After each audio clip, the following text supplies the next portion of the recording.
Fantastiline padjasõda ja lahingud on peetud. Kuidas asi alguse sai ja kuidas teil see idee tekkis üldse? Ideest oskab äkki Liis täpsemalt rääkida meil? Liis oskab rääkida sellest täpsemalt. Idee oli siis ühelt meie sõbralt, kes nägi meie ürituse reklaamplakatit, kus peal oli siis padjasõda, mida me tegime Indrekuga kahekesi lauluväljakul. Ja sulgi lendas ja hull vaatemäng oli ja siis me mõtlesime, et aga miks mitte teha midagi nii funni ka sellel üritusel. Ma võin öelda, et pilt oli umbes samasugune nagu praegu siin, et sulgi ei olnud sugugi mitte vähem. Ei olnud tõesti, me koristasime seda päris kaua, aga ma usun, et isegi kuna me ei saanud rekordit, siis me tegime väga laheda ürituse. Minu arust oli ka päris kihvt, aga kavatsete seda uuesti veel teha kunagi?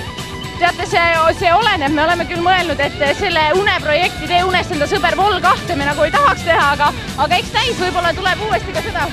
Mina kavatsen kindlasti Eestis ühe Guinessi rekordiga ära teha. Kindlasti ühe. Kui seekord õnneks ei läinud, siis järgmine kord läheb kindlasti. Ja siis me teeme juba Guinessi rekordid, mitte Eesti rekordid.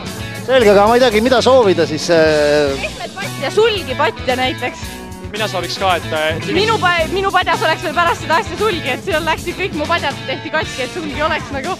Mina soovin, et inimesed hakkaksid rohkem padjasõdasid korraldama Eestis. Ja oleksid õnnelikud. Tulite nagu omavahel duelli pidama või lihtsalt tahate äsada ükskõik kellele, kes vastu tuleb või on omavahel ka mingi vana vimm sees, et võiks mingi vana asja ära klattida? Tegelikult meil ei ole omavahel vimma, aga teisi tahaks ka lüüa ja tule ka muidugi. Okei, aga proovime siis!